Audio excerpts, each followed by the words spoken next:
Hello and welcome to another edition of the Bold and Beautiful Mini Spotlights. I'm Candice Mack. And I'm James Lott Jr. James Lott Jr. And we're here to talk to you about the bold and the something this week. Hello, welcome to it. So it's something else. So I'll let you guys fill on in. Everybody come on in. You're probably going to hate me after the show, but that's fine. Come on in. We're going to talk. I got first to the church announcement. These birds outside my window. Okay, they come to get me too. They are blackbirds. So they're gonna get me. So we just did the Y&R. It was me and Candice. Ironical. We just did it. It's out now, audio and video. So check that out. Secondly, I got one blank all of a sudden. After this. Before I say that, I want to say this. I'm going to get mixed up. It's only me and Candice today. So Amanda's on assignment somewhere, and Tammy's on assignment somewhere. So they both are on assignment. That's why they're not here. I actually heard from both of them. They're fine. They're just taking care of some stuff elsewhere. So that's why it's me and Candice today. It's the Black folks today edition. of all weeks. All days, right? Of all days. So it's ironical. So we're doing that.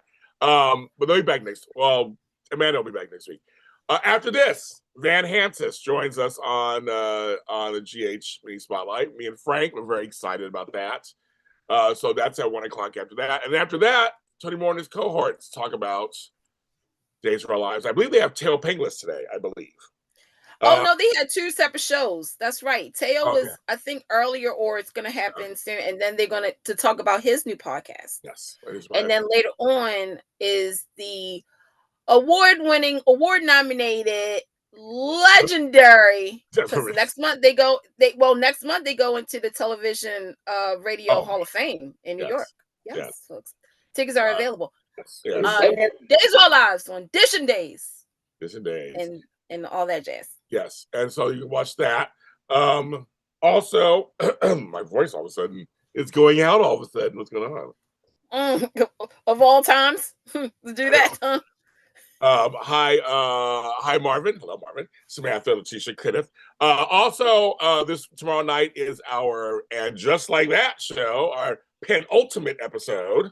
Me and Emily May Heller will be here live at 7 p.m. So you're not going to want to miss it. We have so much to say. You're not going to want to miss it. You want to tune in. We'll be here live, 7 p.m. That's 10 her time. That's right. Yeah, 10 Eastern. Hashtag Justice for Samantha. Justice for Samantha. Oh my God, I love it. So we can do that. Bowl was lit on Friday. We're going to talk about it. And also, next week on GH, we have Carlo Roto, who plays Sidwell. Yes, we're working that out, kids. And also, coming up in the future for Daytime Today, I didn't announce it on the last show, but I'm talking to Teo Pinglis also. So he's coming up on there. So just stay tuned because he has a new podcast, and I love Teo. So we're friends. So it's good to talk with him. So stay tuned for that. And there will be a Beyond the Gates after show. After all, finally. If you're an audio listener or have any audio stuff, go to wherever you find your audio. That's going to be Apple, Audible, iHeartRadio, Spotify, wherever. Find Beyond the Gates After Show. We keep it very simple here. And then like it, follow it, subscribe to it. And we'll keep you posted on what's going on. We don't have dates or anything yet, but we have some stuff coming up. So just follow me, follow Candice, follow Amanda, follow Walker, follow Tony, follow me. Just follow all of us. And side note promo, tomorrow, join Tony on his official YouTube channel for an exclusive interview with the one, the only, never to be duplicated, and she better told her mama this, because seriously, I'm going to tell her mom if she doesn't. Miss Carla Mosley will be joining him for a one-on-one exclusive interview about all things Beyond the Gates and then some. And you might learn something about Carla that you never knew before. Yep. Like her being a Spice Girls fan. It's going to be good. Yep. Be good. So that's tomorrow. That is on. We're going to get there, folks. And I see everybody's already asking. And we already got the wise already up in arms for a white woman slapping a black woman. A black woman is. Yeah, we can get that. I'm a black. I know. We're going to talk about that, folks. And I feel about that. We're going to talk about that. and Sheila's toes thing, the door. We talked about that too. I was laughing too. When she was like, my 3 toes. I was like, I did chuckle out loud. So yes, we're gonna talk about all of that, folks, on this show. So let's get everybody get ready. But what I want to say first, before we even start discussing stuff. We don't censor opinions here, of course. So you can say whatever you want on here, of course, how you feel about a storyline. And also, if you're watching this later, I'm not gonna limit comments or disable comments. I always let you say whatever you want. I mean, if you feel about the character, you feel a certain way. When it comes to sensitive subjects of race, age, sexism, homophobia, whatever, I'm sensitive to that, of course. And that's my brother's home. As long as there's no hate, race talk, and hate speech, I leave it up there. And everybody, I don't know how to feel. But I want you guys to know, I'm explaining how I feel about situations when I watch the shows. As everybody knows, keep in mind, James has called out racism, sexism, homophobia, colorism, ageism for the last 10 years. I've gotten in trouble for it. I've gotten praise for it. So just know when we're giving our opinions, and I give my opinion, I seriously, when I think something, I call it out. I will explain myself and why I feel a certain way about this story. I know the optics of a white man coming after a black woman is a little scary for folks. We're going to talk about it in terms of storyline and what that means. So, Candice, I think I said my piece on that before we get started. Are you ready to get into it? Y'all gonna hate me. Y'all gonna just hate me. I mean, and I don't use that word a lot. And I did a spaces for those who follow me. We talked about it open, again, what James says is that everybody has the right to an opinion as long as you don't bring it to a hateful level. We're all adults, I'm assuming. Yeah. And again, I get what the opposite. I said that last night. I said, seeing what I saw, if I was just looking at a picture without listening to words and knowing the story, I would probably come up with something. Yeah. But in the last 24 hours, folks, on social media, and this is what I told James, I said, this should be the only thing we should talk about. Because I know, the Sheila and all that, and of course the Ridge and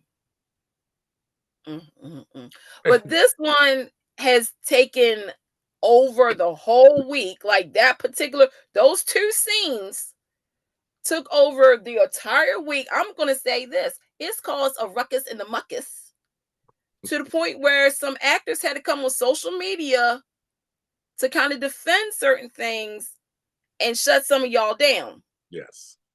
I ain't saying no names, but y'all know exactly who y'all triggered. And that person had to come on social media and say their 2 cents. As James sips his tea and coffee. I have ignored all. I have not been online, so I don't know what I'm saying. But here's the thing. So let's get into it. This storyline, I have condemned this storyline from the beginning. It's on record. We've all condemned it. I never thought that he was going to die. So in a way, I was right. I remember I kept saying I couldn't get into it because I didn't believe it. We just went through it twice, basically. So in some way, I was correct. So it was all a fake. It was a fake out. Now, I don't know if they had the storyline written a long time ago or this was just recently to put it together. I have no idea. But the whole storyline, I have not been a fan of. Let's get out the way. I think the writing was so horrible. To me, if it was real, they should have killed him by bring back Cy Clifton to John Osborne. Now, as Dylan. I'm on that show right now. That is no room, but I'm saying. Anyway, the reveal that Finn was finding out that this was all, and Bridget were finding out this was all fake. Making Grace a villain was weird. It was weird. But I have no problem with black people being villains. We should be able to be whatever we want on these soap operas. So, and when you play a villain, a lot goes down when you play a villain. Now, Grace is a character I'm not even connected to. I didn't. Right. She wasn't on enough. I wish she was on more because Sandra Creech is a great actress. I wish she was on more. That I didn't. That it felt fake. And you'll just say, okay, well, make Grace this evil person all of a sudden. That's not deceived. Make her evil, and so it's a downfall for this whole thing. The fact that they had it tied to Wayne Brady's character, her ex-husband Reese, again, okay to have a black man as a villain. Why not? We should be able to play whatever we want. I know for the actors, it's exciting to play. So everybody should have equal opportunity on these shows to do whatever they want. So these two have done so much to this couple. They're not even a couple anymore, but you know what I mean. Right. Hope and Liam are connected through Beth. And they made it so like, okay, Reese did all that, took the baby. Mary said it was dead and went through hell for that. Now, years later, you're trying to say because of him, Grace did what she had to do. That was her only choice. Right. That there's, Thomas is out there with her daughter. So I mean, there's money out there, but that was that she had to do all of this to make her the bad guy again to this family. So she told him, made him believe he was dying. So again, while I didn't care for the story, and still don't, I don't care for the outcome, I have to give this to me on the screen. So going by that, I ask any of you out there, no matter what race the person is, if someone fucked with your family that hard and that serious, wouldn't you want to strangle the fuck out of her? I want people out there really to think about that for a second. And I don't care what the excuse is. I did it for my kids. Doesn't matter. You told me I was dying. I thought I was dying. You drugged me and made me sick. Other people feel as though I'm gone. I would say not even them, just me personally. You played with my body. You were playing God. Let's just put it that way. Right. You were trying to correct. You was trying to save your ass. I'm sorry for cussing this Sunday. I know, but I agree with that. Because it's a natural reaction. I guess the optics of seeing a white man kind of jump at a black woman. Yeah, it's a little shocking, of course. But that's a natural. I'm sorry, she's the villain. I mean, do any color. Like, what are you supposed to do? Like, how are you supposed to act? Whether it's to a Chinese, Asian, Mexican, Irish, Catholic, brown, all that. Like, how would you really react to that? Right. I'm just saying at home. This happened to you. When do you want to attack that person? Like it's bigger than you can. I mean, and don't lie and say you guys wouldn't, because I'm going to be honest. Y'all probably going to be like, just because we're like, going to probably call some of y'all out. Yeah. I know some of you guys are like, I wouldn't do that. You're lying to yourself, because think about all the time, effort. When I say effort, you as the person who was being told this, yes, emotionally, spiritually, mentally, you're getting yourself prepared. You want to see certain things happen. You want to come to peace with certain things. Yes. You're pumping your body with all this stuff because, again, remember, originally he didn't want to do it, but it conveyed him. Right. But you're going through all this, like your mind is going a mile a minute. And then all of a sudden somebody tells you, oh, yeah, you're fake. It was fake. I did it for my children. You're not dying. Right. I ain't going to be like, oh, wow. Okay, you did for your children. Thank you for telling me that. You better be glad there's not a knife nearby me. You better be glad there's not a gun nearby me. Sure, you better be watching your crossing the street, because I will get behind a car and get you. Like, I'm sorry. These are grown children. This is not no child children. This ain't 5 years old. It's not like it's not like, and that's another thing. You made me believe that I was going to let my little princesses grow up without their dad or their parent. Right. And I'm carrying it over to Steffi too, because it did trigger all of, like all of that. But the fact that you literally tell me I have a certain amount of time. Yes. for those who don't understand like how that is, I'm gonna say this because based on when they told me, I don't know, I didn't know which way I was going. I didn't know if I was going left. I didn't know if I was going to go right. I wanted to go ahead and make some peace with certain people. I wanted to make sure that I put everybody else's needs. And again, Grace did that too. She wasn't thinking clearly, but this affected Liam to the point where he really wasn't coming to terms with it. But how would you, in all honesty, how would you handle that, folks? Right. So with the primary care doctor, first one was your primary care doctor was there, which was Finn. And with and somebody that you confided in, which was Hope too. And Hope being, like again, but how would you handle that? Would you be like, oh, she's okay, she's a different color than me, or she's a different height than me and whatnot? No, you're going to be like, this person ruined my life. Mm-hmm. I'm not going to be like, oh, this person ruined my life. Oh, I'm so sorry to hear that somebody's coming after your children. Oh, thank you for being honest with me. No, I ain't going to do that.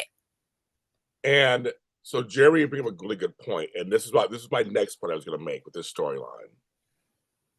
This storyline is not good for other reasons, but one of them is Zoe's not here. Paris is not here. Oh, yeah. Reese is not here. Like she has no connection to anybody. So it seems like it's a throwaway thing. So it's like they just kind of did this to her. And maybe it's fun for her to play, I guess, because Cassandra did some great scenes before this. So I guess it's for her. But in terms of story, I would just say it's a badly written story. If I'm going to criticize anything, the actors did their jobs and everybody did their shit, but it's a badly written story. Now, people are saying in the chat, Candice, they're bringing up, like, some people are saying in the chat, it's the whole thing of the show. Okay, we can talk about that a little bit. I want to go into the weeds on that. We can talk about that a little bit. Yes, and I've called it out, and so I know so has Candice. Over the years, Bold has done some questionable things in terms of race and color, especially with Carter. There are a few things that were a little questionable, but we called them out. And we've called them out here. So and all the soaps have done something questionable. All the soaps do it. All soaps have done questionable people of color or gay, lesbian stuff, whatever. There's been some questionable stuff. So yes, Bold. If you want to call the soaps racist, I'd always say I never call a whole show racist because I don't know if they are or not. Because I know there's some. Not to cut you off. If this show was racist, I'm gonna be honest with you. You would not have Lee, Poppy, Luna. You would not have Carter. You would not have Justin. Yes, I know what people want to say, but they're on recurring and all that. Nonetheless, you wouldn't have them on the screen. You wouldn't have them behind the scenes. You wouldn't have them working for CBS. Well, you wouldn't have like certain things here and there. And so when I saw those comments about the show being, again, we live in a world right now where you can say that and you have your examples, but when you look at it, are you just saying it just because? Or is there examples? Do the show write poorly for people of color? They have their seasons. They have their seasons. They have their moments. But I can't say that the show is racist. Like, that's me. Here's what I've been saying for years, you guys. And I work in Hollywood. And I know that there is racism everywhere. There's stuff that's everywhere. But I always say the color in Hollywood is green. That's their favorite color. They will hire and use anybody of any race and shape and size if it'll make them money. Cha-ching. That's the number one color, folks, in Hollywood. It's not white, it's not black, it's green. That's why you see a lot of stuff are being rebooted. They say they can guarantee an audience and guarantee money. You'll see certain storylines happen because they feel like that's the storyline that will bring them attention. The green is what drives everything. Sure, there are things and ceilings that happen within the business. Like I said, I'm in it, so I know. I know for a fact I'm a black man in the business, a black gay man in the business. I totally get it. But I think that there are racist people. But I think in general, these shows really just want to do what they think will bring them attention, money, ad revenue, and stuff. Now, I know Ethel's in here saying she's tired of people of color doing crazy crap, all this stuff.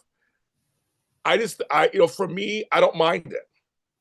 I want every single actor, no matter what race they are, have a chance to play any single character they want. Candice and I have worked on our own shows where our characters range from good girl. There's so many tropes and soaps. So I feel like no matter what soap it is, it's always going to happen, folks. You can always have a good girl, a vixen, over the top. It's even Beyond the Gates has that. Yeah, so it's just that's what they do. Like Candice, they're not going to change anytime soon. It's just kind of if they change, I'm gonna be passed out cold. I'm like, right.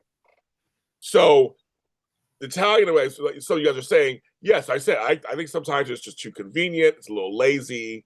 It's the low hanging fruit. I agree with you guys completely. We watch these soaps enough. I agree with you. Some stuff are like, they're doing that again. Like, oh my god, we just went through that. But I know at Bold, they're very much a lot. They always want to do something that's different. Half the time it's all the same. But they like doing bold moves, hence the name. I think in their brain, having Grace be the bad guy, that's the bold move. Now, did it land for all of us? Probably not. But I think their intention wasn't like, we'll be racist towards this black woman. It's more like, I don't think even Cassandra Crease thinks that way. I mean, she went, I'd feel, if you're a black actor and they throw something at you and you're reoccurring, you probably wouldn't want to play it. So it was more about what's in this story. Again, I didn't care for the story. Right. I'm not seeing race in the story. I'm sorry. I don't see race in the story. I just see it's just a story that's not great. And I think that's what everybody is saying. Now, I'm going to say this. I know that majority of you guys have said it's the writing, because I agree. If they would have showcased Grace months ago, yes, and showing us like little drops here and there to where she did get a text saying it's either Zoe or Paris, come up with the money, and you have Grace like talk to Finn or talk to some other people about this, and then have it where all of a sudden Liam is brought into the hospital. She has this panic look on her face, like, what the heck do I do? And we don't see it, but we know something must have happened or whatnot. If you played those beats before this, then probably a different situation. We'll probably talk about something else. But here's what I'm going to actually ask this, say, Bold and Beautiful fans. You don't like it, but yet y'all talking about it. And that's what Bold actually also does. They give you a moment where you're going to talk about it. Mm-hmm. They want that. It may not be the best, but you're still talking. You're making it trend. Yep. It's trending on social media, folks. Yep. About this whole situation. And that's something that some of these soaps do want fans to have. They want to have those reactions. They want to give you those reactions to where you have a conversation on social media. You're keeping it trending. It's keeping the show afloat, whether it's good or bad or in between. You're still talking about it. We're having topics. Mainly some of the Bold and Beautiful spaces that I've seen has been only talking about this. So again, I wish the writing was better. Shout out Cassandra, because I know she's enjoying it. I know worked her ass off. She did no scene. Right. I know. Again, this is now. I will say this. I agree with you, James, about the Liam situation. I was one who was saying for them to do it, for them to kill Liam off and reset. Yeah. It would have reset Bill, who needed the much reset. Yes. The situation with Hope, Steffi, and all of that. And let's be honest, Bold and Beautiful for the last couple of years have been faking out deaths left and right. They have. And real quick, shout out to Scott Clifton, for having a poker face, because in some of the interviews, it made it seem like the end is near. Bye. And he did, and they said it wasn't going to be like Eric's. Well, clearly this isn't like Eric's, No, it's not. where there was a medical situation where, hey, Bo, you can actually take this farther if you. But I also see this now as this was a plot bumper for the door to open for Liam, Hope, Carter, and Daphne. Yeah. And again, you wasted. You have, because I do want to see certain things with Grace now, but I know I'm not going to get it. And that's the again, it goes back to the writing, is that it is a disappointment that you had this scene. You had it where Finn, which, by the way, okay, let me just address this.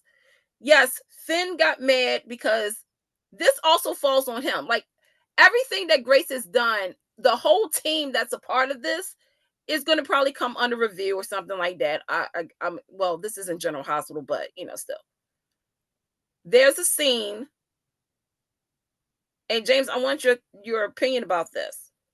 When Finn found out and Grace was going to walk out, and Finn grabbed her arm, and it looked like he did, yank her, and she, how did you feel about that scene? Because that's been another topic of, well, Finn doesn't get as much heat as Liam's getting because Finn did manhandle Grace.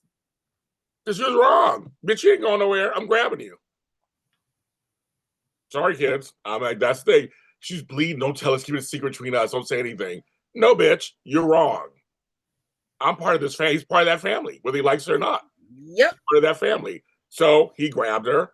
I would have grabbed the bitch too. I'm sorry, you did what?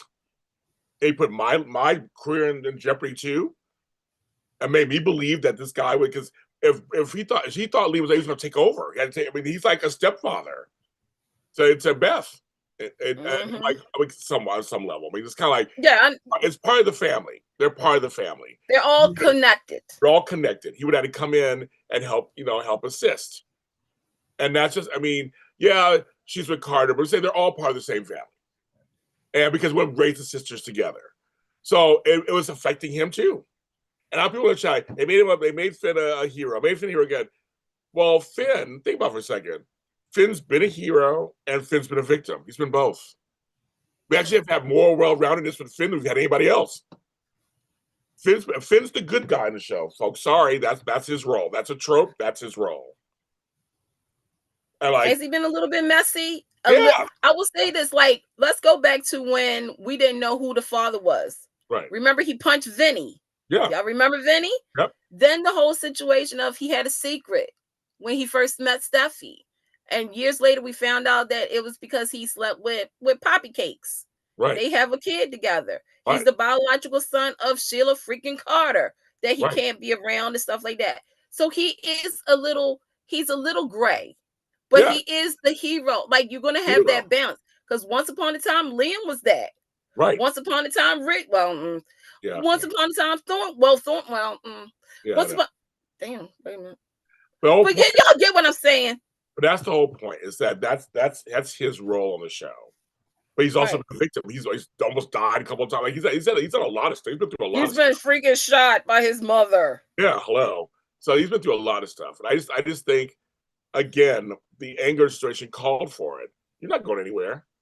I mean, okay, sure, maybe you could have run in front real quick into the front of the door. So you're not going. I mean, I don't know. Whatever the optic. I know that I just said I understand the optics. The optics look a little triggering. I totally get it. I would never say you can't have that feeling.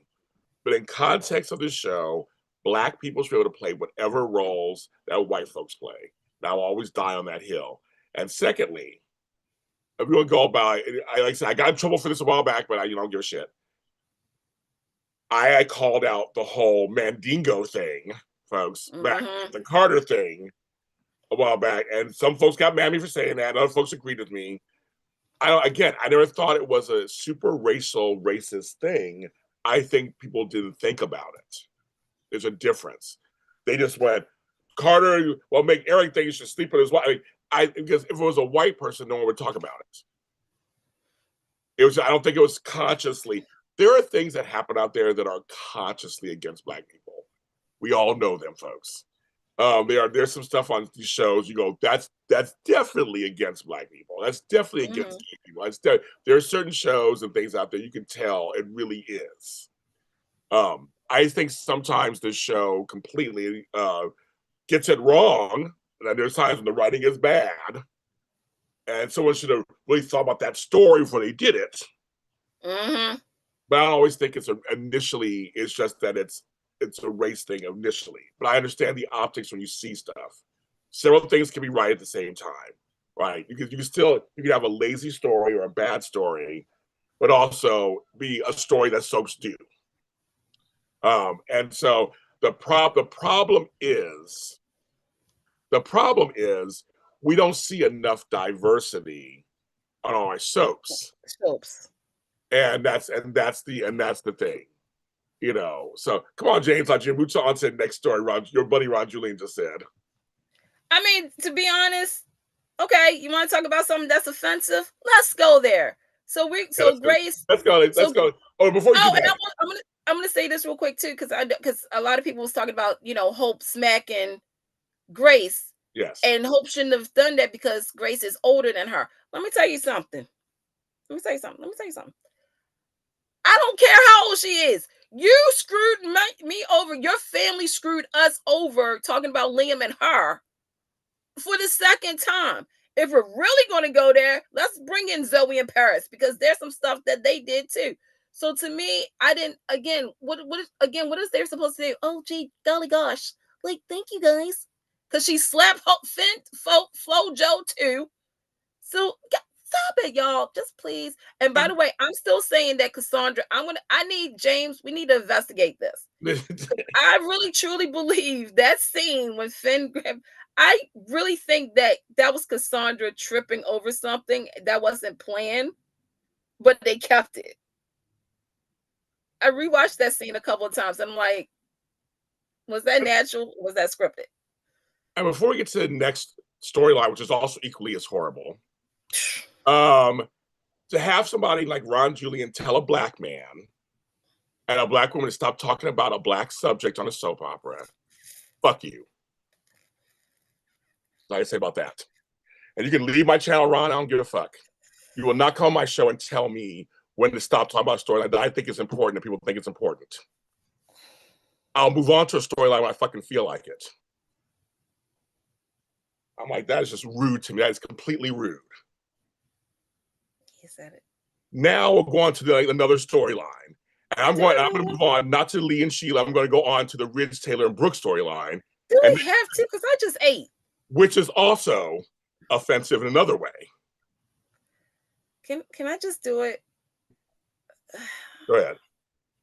Why are we doing this storyline again? Again. We called this story.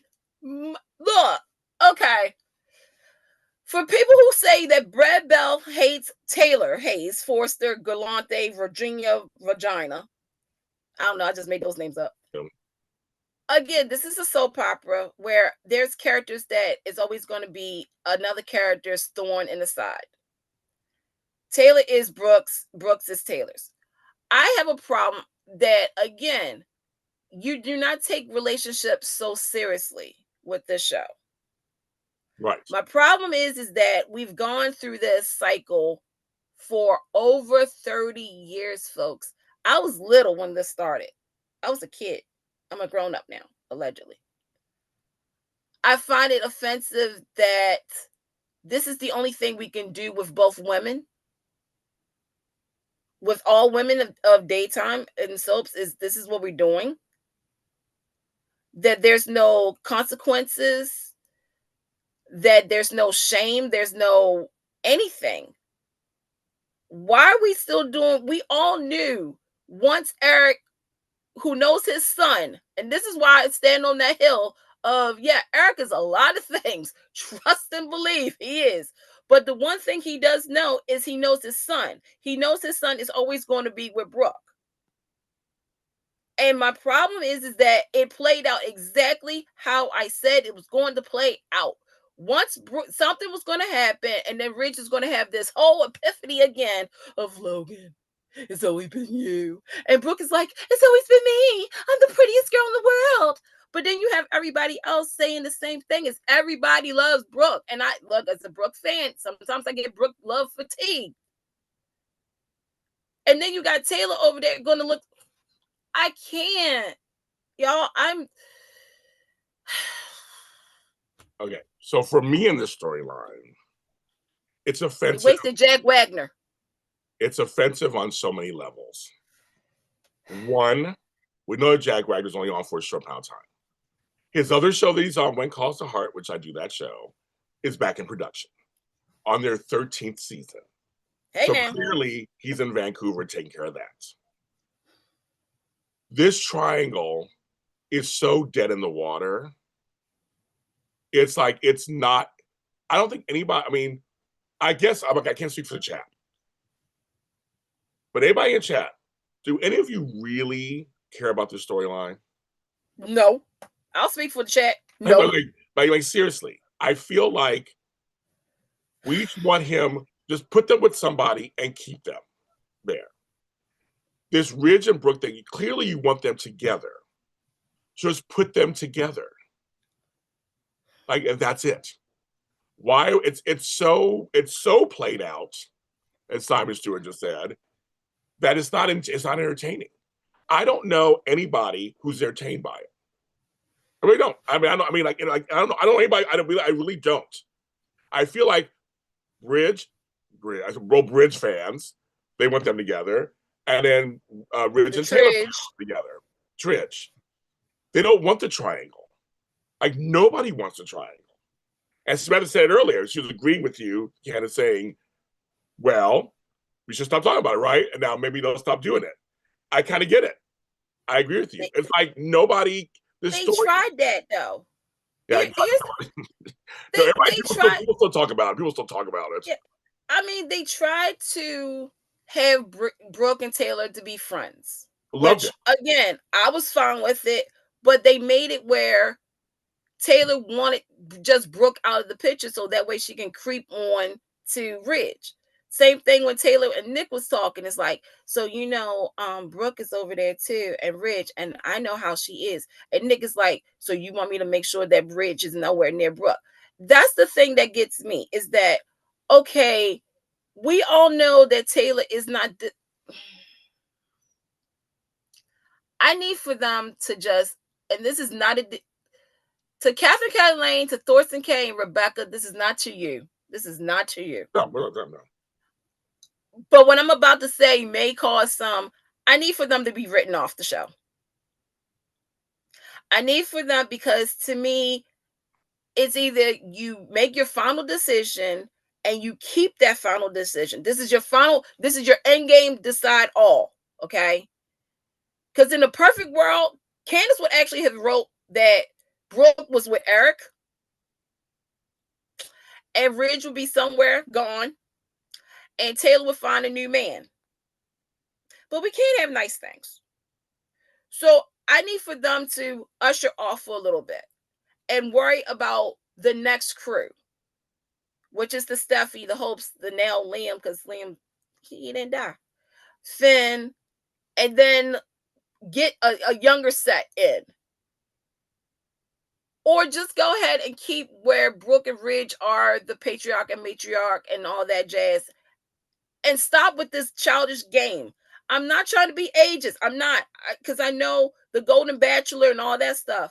But in all honesty, this is so offensive to the point where I cannot sit here and believe that after 30-something years, these grown people who are now in their 50s and 60s are acting like they're 20 and 25 by playing like Ring Around the Rosie, what's that damn cheer game?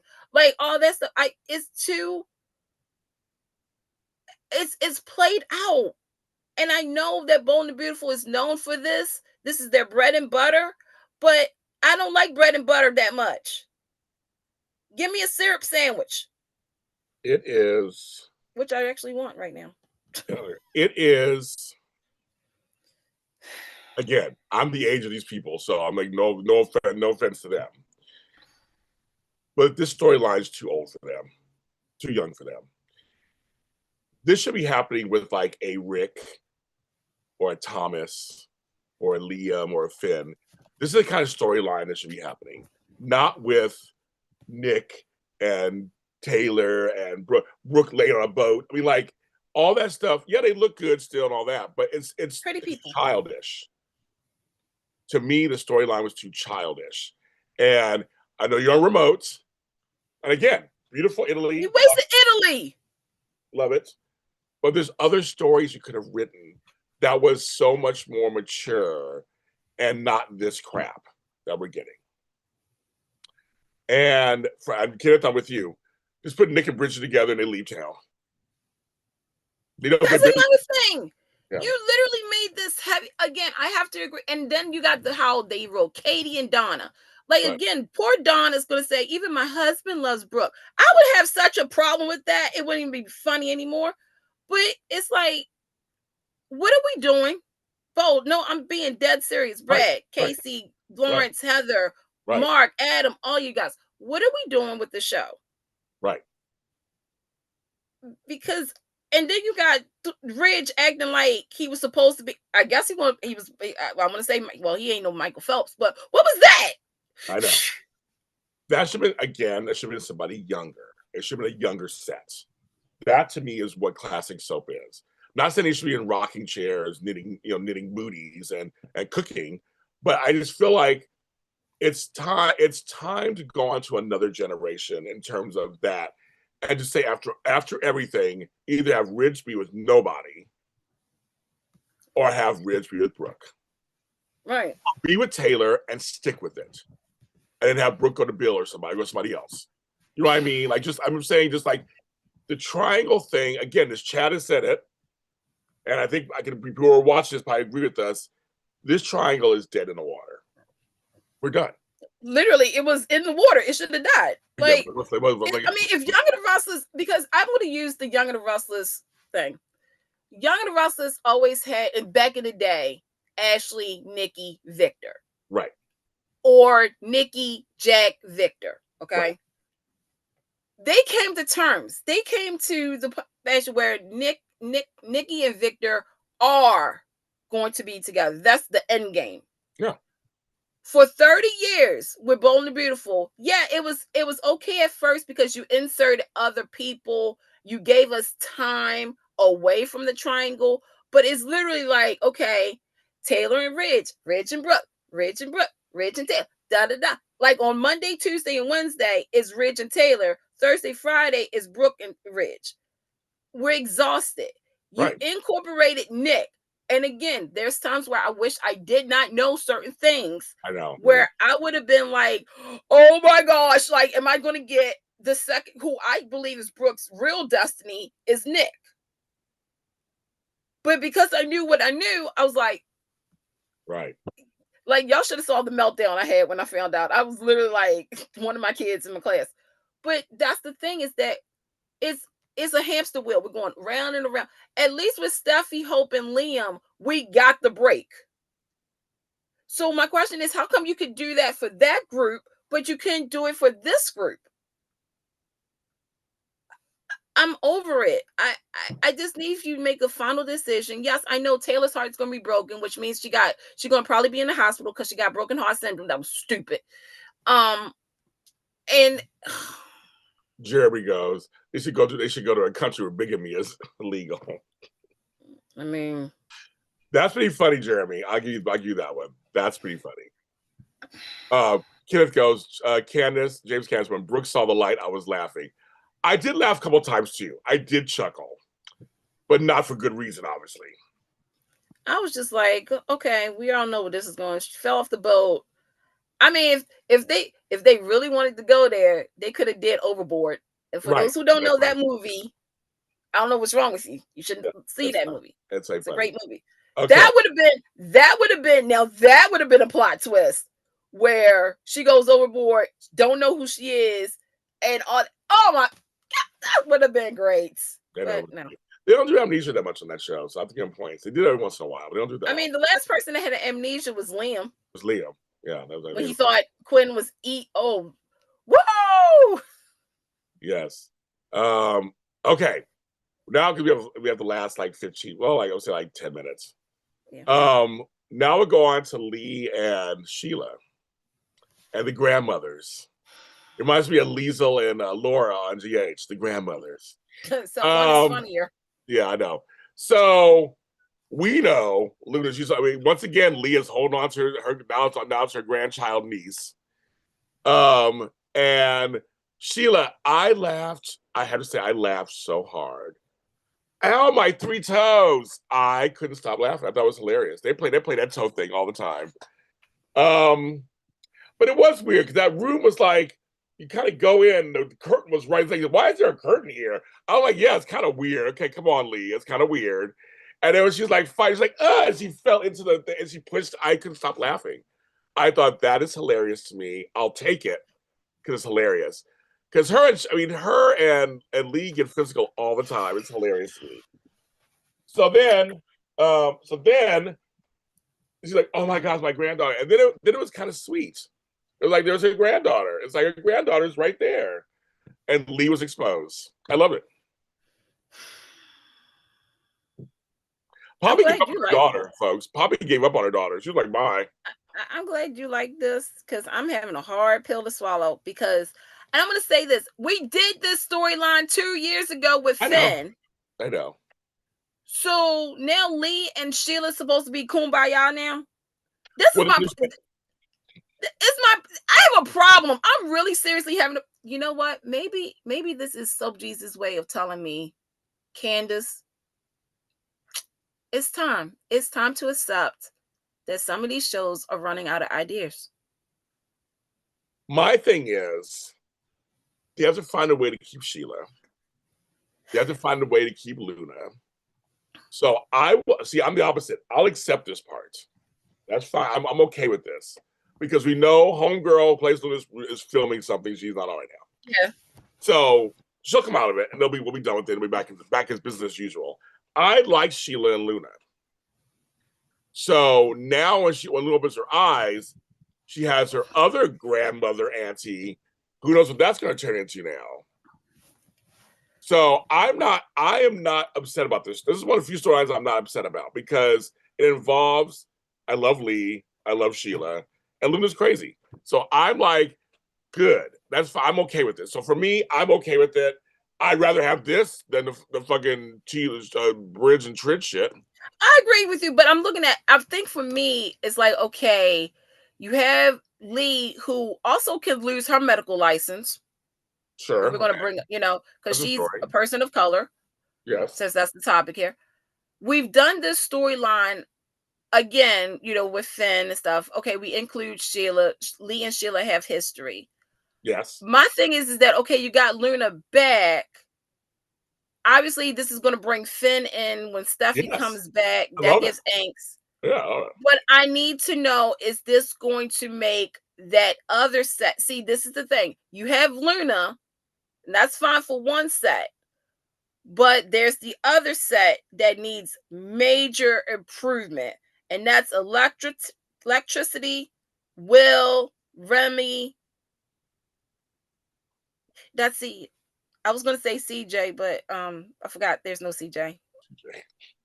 And then I said CJ, and I meant RJ because RJ. My thing is, I'll take this because I like where the storylines could go. I need motivation. What's your least motivation? It was save her niece. She didn't want her niece granddaughter. She didn't want her to die. I mean, I don't know. She just want to save her. My thing is, I'll take this because David Hayward on All My Children brought everybody back, basically, on that show at the end. But when have we noticed Bold and Beautiful to do this though? That's what I'm saying. Why not? Like, so I was like, we had Rolf on Days of Our Lives bring everybody back all the time. Okay, but you're about to prove a point. Is that on Pine Valley, on General Hospital, and all that, we've had characters who can bring people back to life. Yes. On Bold and Beautiful, I don't think we've. I mean, except for Prince Omar, we have not. Shout out to where's he at? Where's his grandchild at? That could. You know what? There you go, folks. Yes. That's where. Well, no, Scott couldn't do that. But no, I mean, I need to know first and foremost Lee's motivation because she couldn't stand Luna. So is she doing this for Finn's purpose, for Finn's sake? Possibly. Is she doing this for guilt that she has had? Possibly. I need to know the motivation of Lee We'll being find out. Doctor. We just found out that the bitch is alive. We'll find out. Yeah, I'm gonna need to know because I just got so many questions. They're gonna tell you. Don't worry, girl. It's gotta take some time. It just happened. Well, I mean, I also got questions about Grace. So am I gonna get that before? Like, you see what I'm saying? It's the structure of the writing, folks. And I'll sit back and wait a little bit. They'll tell us. And by the way, folks in the chat room, and I guess James knows this too. If you are following Soapy podcast, I'm not looking at your face. I'm closing my eyes because I know your reaction to it. Mm-hmm. I believe this week is Lawrence St. Victor and Heather Tom. And there's a snippet about the writing of, what they do. So if you want to check it out, or James, this is where you're going to say. James does not endorse that show, so. No, you're going to be working on getting Lawrence. No, you're going to get Lawrence and Heather on your show, and we can sit down and talk about. Yeah, you see how it was opening the door right there. Do I got to do everything for this show? But no, so that way we can get more in depth because I have questions. I need to know. Darn it. I need to know, when did y'all flip the script on Liam dying? I need to know, why is Luna back? I need to know, where's the other people at? I have so many questions. Where's Zende? Right. So I'm just saying, kids. Where Justin at? There's a lot of stuff. This show leaves a lot to be desired, of course, and it's the shortest show in all the shows. I get that. They have 22 minutes to pull shit together, but I think their cast is fine. They have a good cast with lots of history. But I see why fans get upset. And I totally see why I see why fans get upset. Yeah. I do. I get it. So I get it. Waste characters in certain parts. You do the same old. There's no consequences for certain characters. The payoffs aren't that real pay. That's a word. And it's sort of just like, if you've been watching since day one, again, the triangle is played out. We have to do something. And they try. And here's the funny thing. They did give you another triangle with like Hope, Steffi, and Liam. But the thing is that they actually broke away from it. They did. So now the question is, because of Liam's, where does that put Hope? We're gonna go through another triangle, folks. Get ready. I'm just saying, or is it going to be when everybody finds out about Luna? Are we going to go back into that triangle? Stay tuned to Bold and Beautiful. Yes, folks, we will be watching, of course, and commenting on all parts of this show. We always do. Yeah. We'll be here next week. So we'll be back again with another episode. I'm going to be getting ready for Van Hansis next on GH. Me and Frank are very excited. And I think we talked about everything. That's good. We got it. Yeah, we talked about everything. Everybody have fun. Everybody who's going to the Young and the Restless and Bold and Beautiful fan club weekend this week coming up, have fun. If you're going to the studio tour, take pictures. Tell them that James and Candice said hi. And if y'all get free food and stuff, if y'all post pictures of that, we'll be greatly. Well, I know I will be greatly appreciated for that. And if y'all find out any secrets, let us know.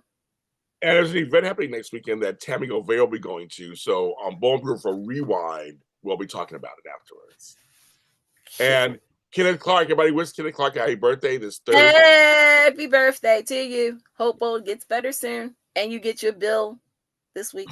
Oh, that promo. Real quick. That promo, I will say, okay, this is going to give Dollar Bill back his balls. Yes. I know. Wherever you want to be. We're on Facebook. We're on Instagram. Follow us there. Talk to you next time. Bye.